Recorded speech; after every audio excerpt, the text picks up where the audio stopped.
শহীদ হয়ে গেল 16 জুলাই। দেখতে দেখতে 1 বছর ঘুরিয়ে এলো পড়ায়। আমার ছেলের সাথে আরো যারা শহীদ হয়েছে তাছাড়াও ওই রকমের সময় গেছে। এখন কোন ছেলেরাই কোনো আইনের আওতায় আনা হয় না এখন পর্যন্ত।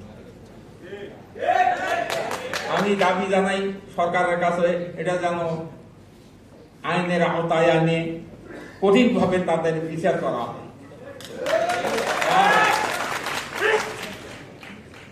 আমি সকলের কাছে আর কি বলবো, এই কথাতে আমি শেষ করছি।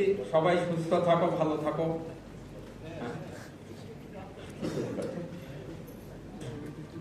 আমার ছেলেটা আমার সংসারের মধ্যে একটা প্রদীপ ছিল।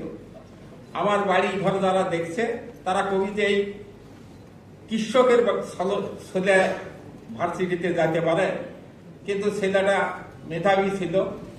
ওই 8 লাইন থাকি মানুষের ছেলে টিউশনি করায়। এইরকম করতে করতে শহরে যা টিউশনি করে খরচ কমিয়ে দিতে লাগছে। ওদের খরচ দিয়ে আমি পড়ে এতে অনার্স পরীক্ষা পাশ করলি, তাই নির্বন্ধন পরীক্ষা ঠিক ছিল, পরে লিখিত পরীক্ষা দিয়েও পাশ করছে। এমন ছেলেটার আমার আশা ছিল যে একটা চাকরি বাকরি করবি, হয়তো আমি দেখে হয়তো মরে যাব।